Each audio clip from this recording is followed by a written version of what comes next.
আসসালামু আলাইকুম। আজকে আমাদের আলোচনার টপিক অ্যালকাইল হ্যালাইডের বিক্রিয়া।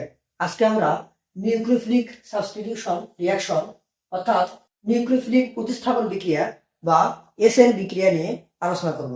আমরা এখানে একটা অ্যালকাইল হ্যালাইড লিখছি, মিথাইল ক্লোরাইড। এর সঙ্গে আমরা OH মাইনাসের বিক্রিয়া দিছি। এখানে OH মাইনাস কেন নিলাম? কারণ OH মাইনাস নিজে একটা নেগেটিভ চার্জ। সে এমন কাউকে পছন্দ করবে যে পজিটিভ চার্জ বিশিষ্ট, অর্থাৎ আমাদের এই OH মাইনাস নিউক্লিয়াসকে পছন্দ করে। এজন্যই এই OH মাইনাসকে বলা হয় নিউক্লিওফিলিক বিকারক। তো আমাদের এই নিউক্লিওফিলিক বিকারক আমাদের অ্যালকাইল হ্যালাইড থেকে এই ক্লোরিনটাকে প্রতিস্থাপন করে অ্যালকোহল তৈরি করবে। অর্থাৎ যে কোনো অ্যালকাইল হ্যালাইড থেকে নিউক্লিওফিলিক বিকারক হ্যালোজেন অংশটাকে যে বিক্রিয়ায় প্রতিস্থাপন করে সেই বিক্রিয়াটিকে আমরা বলি নিউক্লিওফিলিক সাবস্টিটিউশন বা নিউক্লিওফিলিক প্রতিস্থাপন বিক্রিয়া। এবং এই বিক্রিয়াটি অ্যালকাইল হ্যালাইডের একটা গুরুত্বপূর্ণ বিক্রিয়া। নিউক্লিওফিলিক প্রতিস্থাপন বিক্রিয়া বা এসএন বিক্রিয়াকে আমরা দুই ভাগে ভাগ করতে পারি। এক নম্বর SN1 বা এক আণবিক নিউক্লিওফিলিক প্রতিস্থাপন বিক্রিয়া, SN2 দ্বিআণবিক নিউক্লিওফিলিক প্রতিস্থাপন বিক্রিয়া। আমাদের SN1 এবং SN2 এই বিক্রিয়া দুটির নামকরণ করা হয় কয়টা বিক্রিয়কের ঘনমাত্রার উপর বিক্রিয়ার হার নির্ভর করতেছে তার উপর ভিত্তি করে। সাধারণত SN1 বিক্রিয়ায় একটা বিক্রিয়কের ঘনমাত্রার উপর বিক্রিয়ার হার ডিপেন্ড করে এবং SN2 বিক্রিয়ায় দুটা বিক্রিয়কের ঘনমাত্রার উপর বিক্রিয়ার হার নির্ভর করে।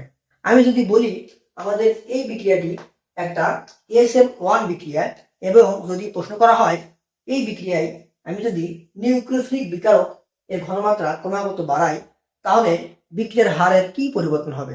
উত্তর হলো কোনো পরিবর্তন হবে না, কারণ এটা একটা SN1 বিক্রিয়া।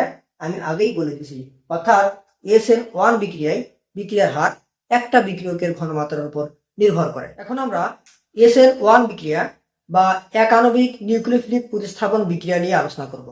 SN1 বিক্রিয়ার বৈশিষ্ট্য হলো বিক্রিয়ার হার একটা বিক্রিয়কের ঘনমাত্রার উপর নির্ভরশীল।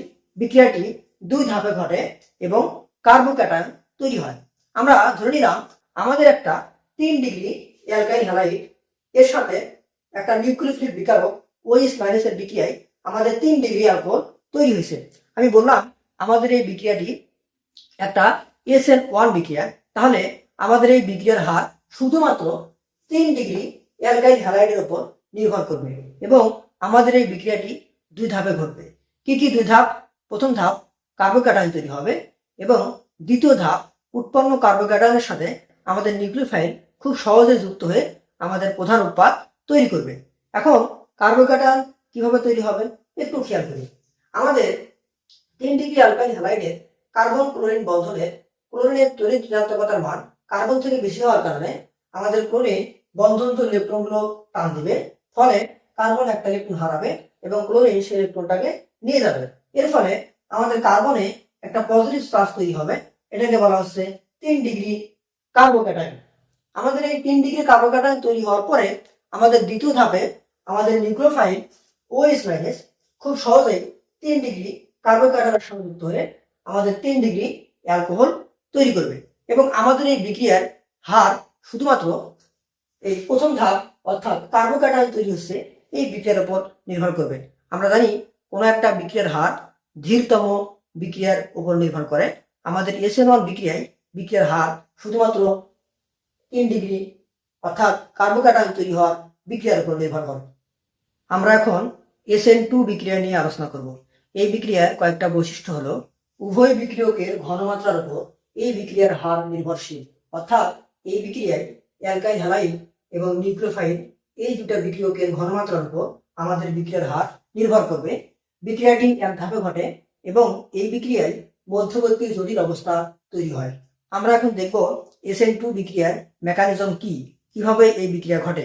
এখানে অ্যালকাইল হ্যালাইড, মিথাইল আয়োডাইড এবং নিউক্লিওফাইল OH এদের মাঝখানে বিক্রিয়ার শুরু থেকেই সংঘর্ষ চলতে থাকে। আমাদের এই নিউক্লিওফাইল কার্বনকে বিক্রিয়ার শুরুতে অ্যাটাক করে, আক্রমণ করতে আসে।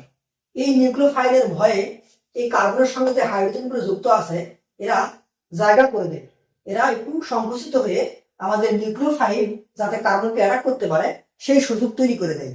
এখন আমাদের এই নিউক্লিওফাইল কার্বনকে অ্যাটাক করে, অর্থাৎ নিউক্লিওফাইল এবং কার্বনের মাঝখানে একটা নতুন বন্ধন তৈরি হয়। একই সঙ্গে কার্বনের সঙ্গে আয়োডিনের যে বন্ধন এটা ভাঙতে শুরু করে। যখন আমাদের নিউক্লিওফাইল কার্বনের সঙ্গে যুক্ত হয় তখন কার্বনের একটা নেগেটিভ চার্জ তৈরি হয়। এই অবস্থায় কার্বন একটা মধ্যবর্তী জটিল অবস্থার মধ্যে পড়ে যায়।